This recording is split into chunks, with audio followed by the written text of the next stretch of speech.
এখানে কথা বলবি, বয় ওইদিকে যায়, বয় ভিতরে যায়, বয় দাঁড়ায় দাঁড়ায় খালি কথা গল্প করিস। আর একজনের গলা ধরে দাঁড়াইছে, কতক্ষণ গলা ধরে দাঁড়াইবেন? কতক্ষণ পরে আপনার কইবে ছাড় গলা, তখন কি করবেন? বসেন, খালি ফটো যাই। হ্যাঁ, সব কথা বন্ধ করার জন্য আল্লাহর নামের তাসবিহ বলি। বলে সুবহানাল্লাহ, আলহামদুলিল্লাহ, লা ইলাহা ইল্লাল্লাহ, আল্লাহু আকবার, আল্লাহু আকবার, আল্লাহু আকবার। বাস, এদিকে তো মুহতারাম হাজিরিন, তা আমি যেটা বলতেছিলাম আপনাদেরকে, সেটা হলো এই পৃথিবীর সবচেয়ে দামি সম্পদ হলো মানব সম্পদ। সবচেয়ে দামি সম্পদ কি? জোরে বলেন, সবচেয়ে দামি সম্পদ কি?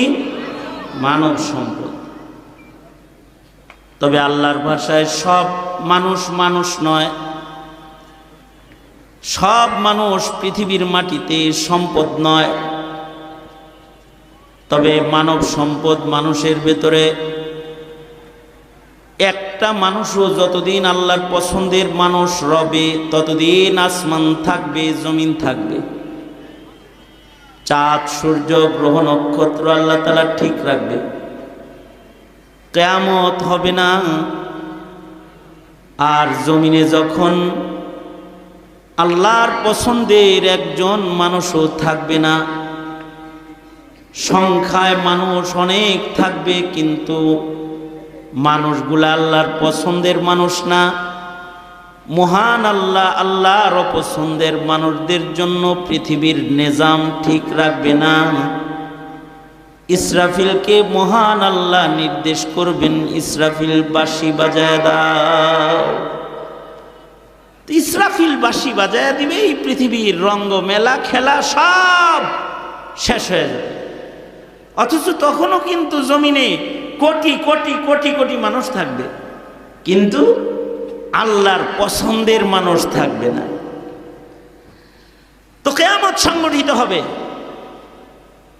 এই মানুষগুলো আসে দুনিয়াতে কার ইচ্ছায়? জোরে আওয়াজ করে বলেন, কার ইচ্ছায় আসে? মানুষগুলো নিজের ইচ্ছায় আসে না, মা বাবার ইচ্ছায়ও আসে না। বহু মা বাপ দুনিয়াতে আছে যারা চায় তাদের ঔরসে একটা মানুষ পয়দা হোক, কিন্তু তাদের ঔরসে সন্তান পয়দা হয় না। কারণ মানুষকে হায়াত দান করেন, জীবন দান করেন, দুনিয়ার হায়াত দেন, দুনিয়াতে পাঠান একজন, তিনি কে? এ কারণে মাজারে, কবরে, দরবারে যায় ছেলে মেয়ে চাইতে নাই। ছেলে মেয়ে চাওয়ার জায়গা একটাই, কার কাছে? জোরে আওয়াজ করে বলেন, কার কাছে? আল্লাহর কাছেই চাইতে হয়। কারণ মানুষের জন্ম কার হুকুমে হয়? আল্লাহর হুকুমে হয়। আল্লাহ পাক যদি চান তো মানুষের ঘরে ছেলে সন্তান জন্মদান করেন, যদি চান মেয়ে সন্তান জন্মদান করেন। যদি আল্লাহ পাক চান তো কিছু কিছু যুগলকে আল্লাহ তাআলা সন্তান বিহীন রাখেন, যে তাদের স্বামী স্ত্রীর বন্ধন থেকে কোনো সন্তান জন্মগ্রহণই করে না। কারণ সন্তান জন্ম হওয়া, মানুষ দুনিয়ায় জন্ম নেওয়া, এটা আল্লাহর হুকুম ছাড়া হবে না। আল্লাহ পাক যার ঘরে বেশি সন্তান দান করেন, বেশি সন্তান হয়। কারোর পেটে কম সন্তান হয়, কারোর পেটে ছেলে হয়, মেয়ে হয়, কারোর ঔরসে ছেলে মেয়ে কিছুই হয় না। এ কারণে মানুষ তার ঔরসে মানুষ চাইতে, সন্তান চাইতেও এই মানুষটা দরখাস্ত করবে আল্লাহর কাছে। আল্লাহর কাছে যদি দরখাস্তটা কবুল হয়,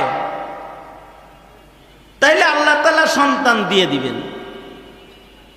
কারণ আল্লাহর সন্তান দিতে কোনো পিতা মাতাকে সন্তান দিতে আল্লাহ পাকের যৌবনও লাগে না মা বাবার। হযরত জাকারিয়া ও তার বিবির যৌবন ছিল না, বার্ধক্য ছিল, কিন্তু ওনাদের ঔরসে ইয়াহিয়া দান করেছেন কে? বন্ধা ছিল, সন্তান দিছেন আল্লাহ। হযরত মরিয়ম, কোন পুরুষের স্পর্শ ওনার সাথে হয় নাই, কিন্তু ওনার পেটে যুগশ্রেষ্ঠ এক পয়গম্বর দান করেছেন কে? জোরে আওয়াজ করে বলেন। আল্লাহ তাআলা দান করছেন, বিয়াও লাগে নাই। আবার বৈবাহিক জীবন কেটে যায়, কারোর কারোর ঘরে সন্তান হয় না, কারণ আল্লাহ তাদের দেয় না। মানুষ যেহেতু দামি সম্পদ, উম্মতে মুহাম্মাদের ভিতরে সংখ্যা যত বাড়বে, উম্মতে মুহাম্মাদের এই সংখ্যা দিয়াও আল্লাহর নবী হাসরের মাঠে ফখর করবে। যার উম্মত বেশি তার ফখর হবে।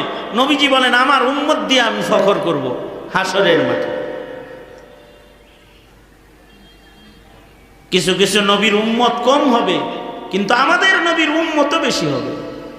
এজন্য আল্লাহর রাসূল নির্দেশনা দিয়েছেন, এই আমার উম্মতেরা, তোমরা আমার উম্মত বৃদ্ধি করার জন্য ওই খানদানে